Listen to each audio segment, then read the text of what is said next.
Hello friends, I am Pooja Verma and welcome to teaching competition. हम आज start करने वाले हैं CTET previous year question paper series. तो अगर आप सीटेट की तैयारी कर रहे हैं तो ये वीडियो आपके लिए बहुत ही हेल्पफुल होने वाली है। बने रहिए हमारे साथ एंड तक। स्टार्ट करते हैं क्वेश्चन नंबर 1। विद्यार्थी जो पहले सीख चुके हैं उसकी पुनरावृत्ति और प्रत्यास्मरण में विद्यार्थियों की मदद करना महत्वपूर्ण है, क्योंकि देखिए जो विद्यार्थी पहले सीख चुके हैं वो भूल जाते हैं अगर उसको दोहराव नहीं करते या उसको दोबारा से पढ़ते नहीं है तो, है ना। तो उसकी पुनरावृत्ति मतलब उसका दोहराव और प्रत्यास्मरण उसको याद करना में शिक्षार्थियों की मदद करना महत्वपूर्ण है, क्योंकि ए ऑप्शन है पूर्व पाठों को दोहराने का यह एक प्रभावी तरीका है। ठीक है।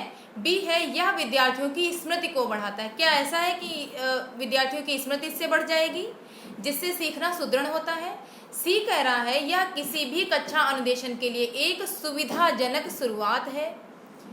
चलिए आगे देखते हैं। डी नई जानकारी को पूर्व जानकारी से जोड़ना सीखने को समृद्ध बनाता है। देखिए हमने कोई मेथड या कोई थ्योरी सीखी, ठीक है, उसको फिर से हम भूल गए, कुछ दिनों हमने बीच में कोई क्वेश्चन सॉल्व किया या कुछ किया, फिर हमने दोबारा से जब वो थ्योरी पढ़ी तो हम उसको जो हमारा पूर्व ज्ञान है और जो हमारी नई जानकारी है उसको हम को रिलेट कर पाएंगे। ठीक है, उसको हम देख पाएंगे कि हाँ ये क्वेश्चन जो है वो इसी थ्योरी से था, कुछ क्वेश्चन इस थ्योरी से थे, कुछ क्वेश्चन दूसरी थ्योरी से थे, तो वो चीज़ हम लिंक कर पाएंगे, अपना नया ज्ञान और पुराना ज्ञान दोनों को जोड़ पाएंगे अगर हम उसको दोबारा से प्रत्यास्मरण या दोहराव करते हैं, है ना।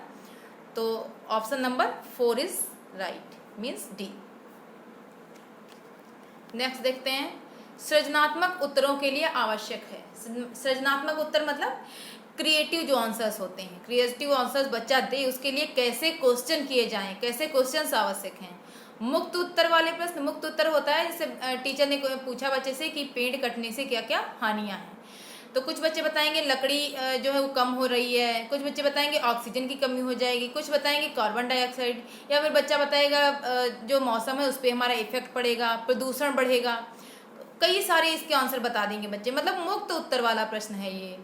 बी है एक अत्यंत अनुशासित कक्षा। सृजनात्मक उत्तर देने के लिए क्या ये जरूरी है कि अत्यंत अनुशासित मान सकते हैं, पर अत्यंत अनुशासित कक्षा हो उसमें तो बच्चा बोलेगा ही नहीं डर के मारे।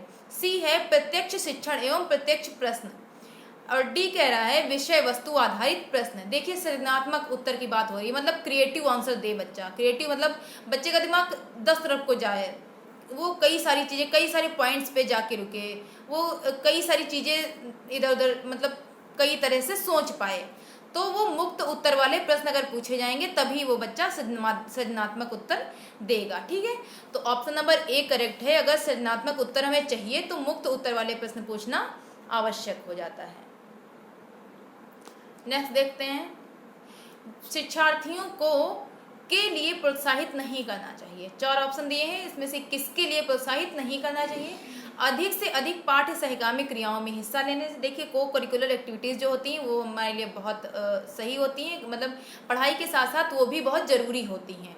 तो बी है शिक्षक जो पूछ सकते हैं उन सभी प्रश्नों के उत्तर याद करने।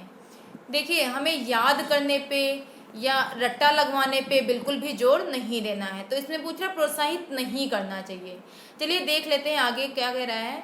कक्षा के अंदर और बाहर अधिक से अधिक प्रश्न पूछने हैं। भाई विद्यार्थी बिल्कुल जो स्टूडेंट होता है वो बिल्कुल फ्री होता है, टीचर से कहीं भी कोई भी क्वेश्चन पुटअप कर सकता है। डी है समूह कार्य में दूसरे शिक्षार्थियों के साथ सक्रिय रूप से अंतःक्रिया करने। ग्रुप वर्क बहुत सही रहता है बच्चों के लिए, बच्चे अच्छे से सीखते हैं, इंटरेस्ट लेते हैं सीखने में। ओके, तो इसमें जो बी ऑप्शन है वो सही है। इसके लिए मतलब प्रश्नों के उत्तर याद करने के लिए बच्चों को हमें प्रोत्साहित नहीं करना चाहिए। ओके, तो option B is right answer. Next देखते हैं। निम्नलिखित में से कौन सा फॉर्मेटिव असेसमेंट मतलब रचनात्मक आकलन के लिए उचित उपकरण नहीं है। देखिए इसमें भी हमें ध्यान रखना है, पूछा गया है नहीं है, नहीं पे विशेष ध्यान देना है। बच्चे नहीं अगर होता है किसी क्वेश्चन में बच्चे गड़बड़ कर देते हैं। पहले देख लेते हैं फॉर्मेटिव असेसमेंट और समेटिव असेसमेंट है क्या आखिर। फॉर्मेटिव असेसमेंट क्या होता है। Interactive assessment of student progress to identify learning needs and adjust teaching. देखिए जो टीचर होता है वो बच्चे के सामने होता है, बच्चे से क्वेश्चन करता है पढ़ाई के दौरान, पढ़ाई हो रही है, क्लास में कोई चैप्टर चल रहा है, बीच बीच में टीचर ने क्वेश्चन पुट अप कर लिया। जैसे कोई चैप्टर है तो टीचर ने बच्चों से क्वेश्चन किया, कुछ बच्चों ने हैंड्स अप किया कि हाँ सर हमें आता है, कुछ बच्चों ने बोला कि हमें नहीं आ रहा है। तो जिन बच्चों को क्वेश्चन का आंसर नहीं आ रहा है उन बच्चों से पूछा जाएगा कि क्यों समझ नहीं आया। तो वहाँ पे टीचर क्या करेगा, अपनी टीचिंग को एडजस्ट करेगा, अपने मेथड चेंज करेगा, टेक्निक्स अपनी चेंज करेगा, दूसरे तरह से बच्चों को समझाने की कोशिश करेगा। तो ये चीज़ होती है रचनात्मक आकलन में। योगात्मक आकलन जो होता है वो होता है check the progress after fix period of time. एक फिक्स पीरियड होता है, जैसे 6 मंथ के बाद या हाफ ईयरली एग्जाम जो हमारे हो गए या एनुअल एग्जाम्स जो हो गए, तो वो आते हैं समेटिव असेसमेंट में।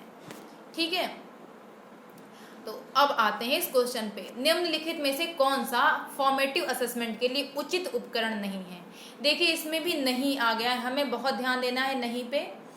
ए है सत्र परीक्षा, बी प्रश्नोत्तरी और खेल, सी दत्त कार्य। दत्त कार्य मतलब होता है डेटा वर्क, डेटा वर्क देना क्या उचित नहीं है, ये चीज पूछ रहा है। डी मौखिक प्रश्न। देखिए निम्नलिखित में से कौन सा फॉर्मेटिव असेसमेंट के लिए उचित उपकरण नहीं है। सत्र परीक्षा भी हो सकती है, प्रश्नोत्तरी भी हो सकती है, खेल भी हो सकता है, मौखिक प्रश्न भी हो सकते हैं। जो हम डेटा वर्क देंगे तो हम डेटा वर्क इसमें नहीं दे सकते हैं, हम तुरंत वहाँ पे आकलन नहीं कर सकते हैं। ठीक है, तो इसमें जो है डेटा वर्क ये ऑप्शन सही हो जाएगा। ओके, नेक्स्ट चलते हैं। विद्यार्थियों के सीखने में जो रिक्तियां रह जाती हैं उनके निदान के बाद होना चाहिए। देखिए जो स्टूडेंट्स हैं, स्टूडेंट को जब सिखाया जाता है क्लास में तो कुछ ना कुछ चीज़ें इनको समझ में आती हैं और कुछ चीज़ें नहीं भी समझ पाते हैं। तो उसके लिए में क्या करना चाहिए, सभी पाठों को व्यवस्थित रूप से दोहराना। सभी पाठों को फिर से हम दोहराएं क्या, ये सही होगा। इसमें तो बहुत टाइम लग जाएगा भाई, बच्चों का सिलेबस जो है जितना भी हो चुका है, उसके बाद अगर हम देखते हैं कि कुछ प्रॉब्लम आ रही है या रिक्तियाँ रह गई हैं तो हम क्या फिर से वो पूरा रिपीट करेंगे, ये तो पॉसिबल नहीं है। बी है शिक्षार्थियों और अभिभावकों को उपलब्धि के बारे में बताना। भाई शिक्षार्थियों और अभिभावकों को हम बताएंगे कि हाँ ये आपकी उपलब्धियां हैं, रिक्तियों के बारे में हम कुछ नहीं बोलेंगे। सी है समुचित उपचारात्मक कार्य, जो भी रिक्तियां रह गई हैं उनके निदान के बाद हम क्या करेंगे भाई, उसका उपचार करेंगे। हमें जो भी रिक्तियां रहेंगी उनको हम फिलअप करेंगे, क्या क्या प्रॉब्लम्स है उनको सॉल्व करेंगे, कहाँ पे बच्चे में दिक्कत आ रही है हम उसको जानेंगे और उसको सही करने की कोशिश करेंगे। वो चीज़ होती है समुचित उपचारात्मक कार्य। ठीक है, और डी है सघन अभ्यास कार्य। अभ्यास कार्य हमें ज़्यादा बच्चों को नहीं देना है, ये ऑप्शन तो बिल्कुल कट हो ही जाता है। ओके, तो इसका ऑप्शन नंबर सी सही है। नेक्स्ट देखते हैं, भारतीय समाज की बहुभाषिक विशेषता को देखा जाना चाहिए। बहुभाषिक विशेषता, विद्यार्थियों को सीखने के लिए अभिप्रेरित करने हेतु शिक्षक योग्यता की चुनौती के रूप में। बी शिक्षार्थियों के लिए विद्यालयी जीवन को एक जटिल अनुभव के रूप में बनाने के लिए कारक के रूप में। सी शिक्षण अधिगम प्रक्रिया में बाधा के रूप में। डी विद्यालयी जीवन को समृद्ध बनाने के संसाधन के रूप में। तो बताइए इसमें कौन सा होता है। बहुभाषिक विशेषता को देखा जाना चाहिए।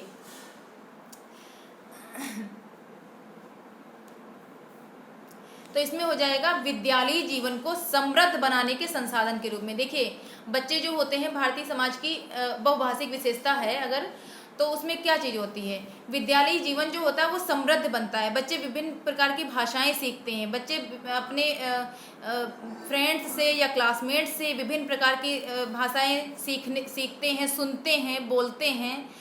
तो ये चीज़ है, तो ये एक प्लस पॉइंट होता है बहुभाषिक विशेषता जो होती है। तो ऑप्शन करेक्ट हो जाएगा विद्यालयी जीवन को समृद्ध बनाने के संसाधन के रूप में। ओके, ये एक प्लस पॉइंट होता है अगर क्लास में बहुभाषिक विशेषता देखी जा रही है। चलिए सेशन करते हैं यहीं पे एंड, लास्ट क्वेश्चन है ये हमारा। तो वीडियो पसंद आई हो तो लाइक शेयर एंड सब्सक्राइब जरूर करिएगा, बेल आइकन दबाना ना भूलें। Bye bye.